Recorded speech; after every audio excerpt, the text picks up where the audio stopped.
Fresh off of her rehiring by Fox News, Sarah Palin was on Eric Bolling's news program to discuss a number of issues: the IRS, Edward Snowden, trust in government, things like that. Now, bear with me, we have a number of different videos I want to talk about, but they're all interesting, they're all entertaining, and they all make me weep for the future of the U.S. media.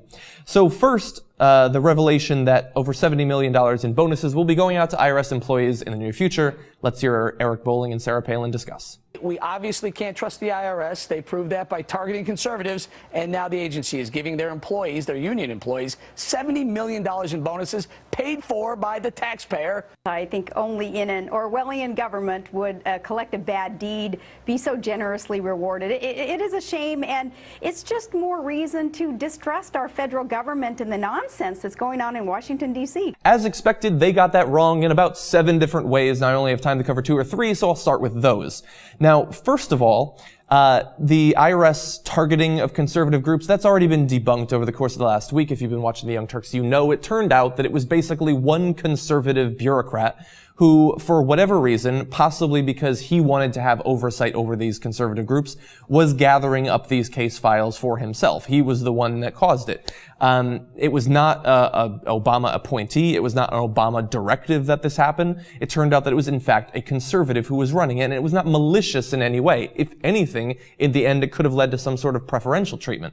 Now, in either case, I don't like that it was happening. I think that this guy should be looked into and possibly fired.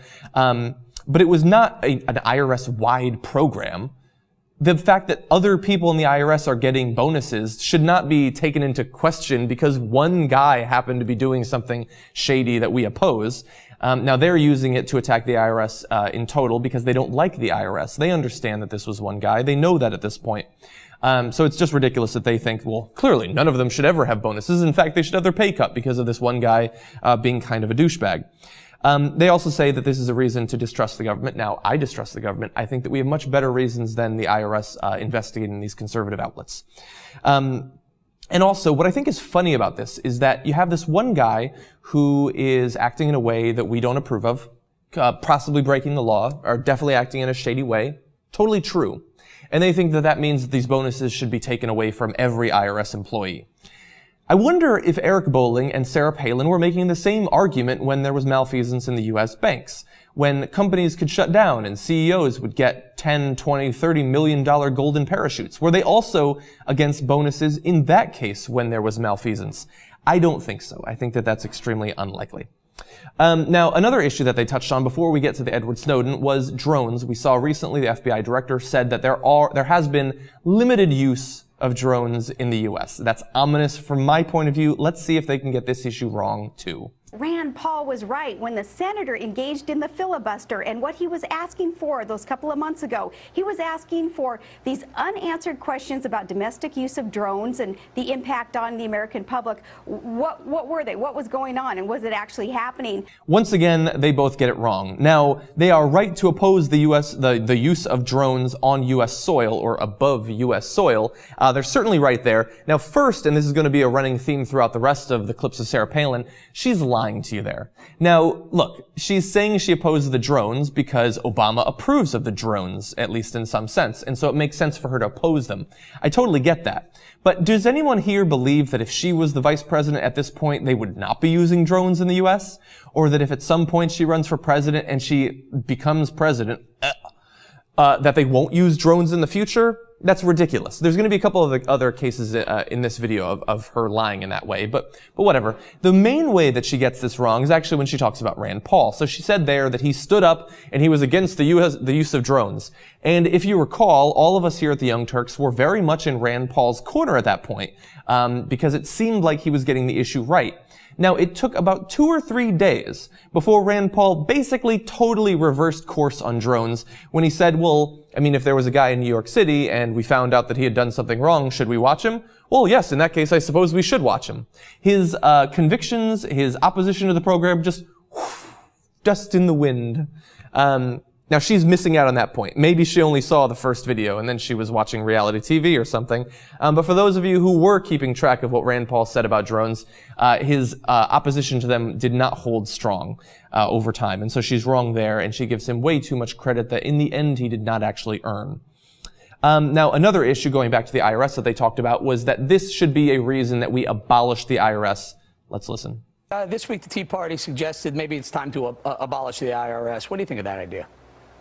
Right on. Absolutely. In fact, this would give us reason to finally head towards a simplification of a tax code and adopt a flat tax. And, you know, that way we could abolish the bureaucracy that is so burdensome and so expensive and really engaging in some ridiculous antics today in the IRS. And it would allow some sledgehammering of crony capitalism also and some corruption within the tax cheats. And how coincidental that because one guy engaged in targeting of conservative organizations, we should just get rid of the entire bureaucracy of the IRS. I'm sure there's no other hidden agenda that leads to them wanting to destroy it, except that they made it clear in what they were saying that there's a hidden agenda.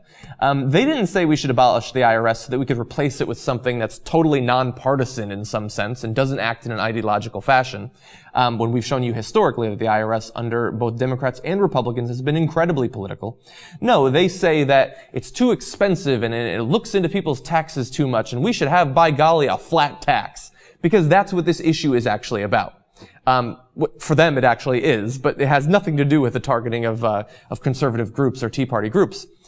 They want to abolish the IRS and possibly institute some sort of flat tax, not because they oppose bureaucracy, but because they oppose taxes. They want to reduce the tax burden on the most wealthy people in America. They want to line their pockets a little bit much and line the pockets of their wealthy donors when they're running for office or the people who invest and run Fox News. Both of those people would love a lower tax burden. And it has absolutely nothing to do with the unions in the IRS. It has absolutely nothing to do with the targeting of Tea Party groups. It has everything to do with dollar bills. Now, finally, actually, this is not finally, but I do want to get to this. Listen to this little section. We have Sarah Palin, who's been hired to be a pundit to speak with expertise and knowledge and experience on political matters. Let's listen here. I think this would give us great reason to make more sense of the coffers that are being filled by the American public's fruit of their labors. Now I'm going to be shallow for a little bit. I'm not even going to attack the actual substance of what she said, which was lacking too. She had no idea what she was talking about there. It seemed to me as if she tuned herself out and just started spitting out like buzzwords, political buzzwords. I think that she, much like Kelly Kapoor in The Office, has decided that she gets by much easier if she just simply doesn't listen to what she says. And so that was ridiculous there. But let's move on because this has been going on for quite a while. The last piece I want to talk about here is Edward Snowden, and she talks about that. Snowden is not the problem. Here, we're told, oh, just, relax. Don't worry about government spying on all of our communications, building that apparatus to be able to spy on all of us, that's no big deal. But it is criminal, the person who told us about what our government is doing. That's what's backwards about this. Snowden is not the problem. The problem is government violating our Fourth Amendment right, taking away our privacy. On the actual substance, Sarah Palin has gotten it exactly right. Edward Snowden is not the problem. He's not a problem. Yes, I do think that if he broke some laws, he should suffer the consequences, although we might want to consider changing those laws to encourage whistleblowing in the future. But he is not the problem. The problem is government intrusion into our internet, into our phone calls, and various things like that. But the problem here is that while she got the actual substance there right, she is lying to your face. She, again, going back to the drones, does anyone believe that if Sarah Palin was in control of government, she would not engage in this sort of surveillance? Or that she would have so much, gee golly, respect for the average American that she wouldn't allow this to go on? No, if anybody would love to exercise strong executive power, it's obviously conservatives like Sarah Palin. So that's ridiculous. So she gets most of it wrong as a pundit, and when she gets it right, she's lying to you. And if she were ever to make it into politics, it's not would, but I'll knock on it anyway, she would instantly reverse course. And so this is our first major taste of what Sarah Palin rejoining Fox News is going to be like. In one sense, I guess it's nothing but fun, but in terms of a reasoned debate, an educated public, and rational policies in the future, it is nothing but a disaster in the making.